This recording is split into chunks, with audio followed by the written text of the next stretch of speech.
The next step in fine-tuning your online persona entails identifying your brand's unique voice. What do I mean by voice, you might be wondering? To put it simply, your brand voice is how your brand socializes. By now, hopefully you've begun pinpointing the aspects of your personality that you want to incorporate into your brand. Depending on your target audience, thinking about how they talk, you'll want to define how you want to be perceived. This is how you will be communicating with people on all of your social platforms, so it must consistently align with and follow a cohesive pattern. If you've already done the brand and audience work in the previous sections, you might find this brand voice question rather easy. Still, there are a few special things related to brand voice worth considering separately. To find the voice you'll be using, you want to try to do such things as write in the same way that you speak. Try to avoid overly complicated terms that don't help you get your points across and understood. What will you call or reference your followers and subscribers? Consider specific words or terms your brand will often be using. Finding out which single adjective your brand carries. Professional, quirky, polished, straightforward, humorous, cocky, conservative, powerful, and the list goes on and on. Writing everything from a what can my audience get out of this perspective.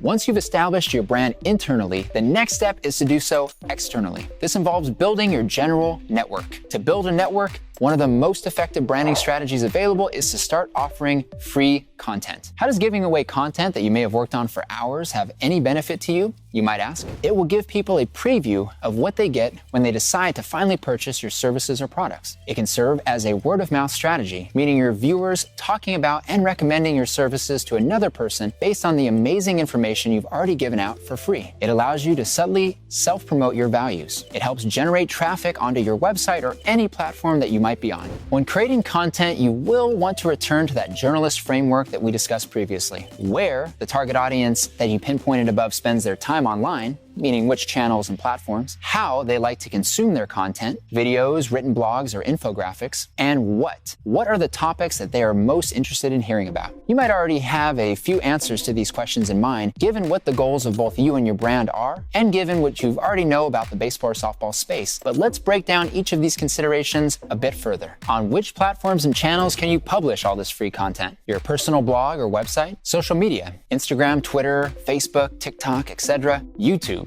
Forums like Quora, Facebook groups, Reddit, or HeyBucket, emailing to your collected email subscribers, podcast platforms, Spotify or iTunes, or featured on another brand's blog, known as guest posting. What types of content can I create for these channels? Podcasts, videos, live streams, infographics, webinars, blog articles, books, digital or hard copy, PDFs, PowerPoint slideshows, full online courses, or weekly informative series. What topics or themes might my audience want from me? Technical swinging or pitching breakdowns and explanations, drill introductions and explanations, client success stories, interviews with well-known coaches or players, college recruiting insights, pro scouting insights, baseball or softball humor and memes, inspirational quotes, inspirational stories, mental training, personal playing or coaching anecdotes, history of the game info, sports performance or fitness techniques and programs, sports science studies made simple, event info, clinics, camps, tournaments, curation of popular baseball or softball posts, info on particular products and equipment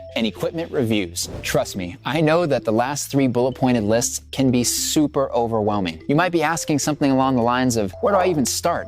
How do I know if I'm creating the right type of content that's resonating with my audience? How do I choose which of these channels, content types, and topics to focus my limited time and energy on? And just like that, we just crossed an invisible threshold from pure branding into the challenging world of what experts call content marketing. Professional content marketers and SEOs, search engine optimization experts, spend their days and entire careers trying to answer these overwhelming questions that we just posed. The real answer to these questions involves doing a ton of research into keywords and topics that your specific users want to know more about while looking into anything and everything that your competitors are putting out. These things are accomplished through a mixture of audience interviews, online surveys, and many data analytic spreadsheets. It also entails constantly adjusting tactics based on how your audience reacts on a content-to-content basis. It's a lot of time, energy, and experimentation. To learn how and why to do all this research, visual learners will not find a better resource than watching everything on Ahrefs' YouTube channel. There are many software tools for you to use when searching for key terms that will inform the topics and titles of your content. This is the stuff that fills all those spreadsheets. Google's Keyword Planner and Answer the Public are fantastic free resources to get you started. If you want more paid options to allow better competitor research and industry analysis, there's the excellent 1-2 punch of Ahrefs and BuzzSumo. But these generic answers are not why you are currently engaging with our brand, which specializes in helping baseball and softball coaches grow their businesses. So let's dive in.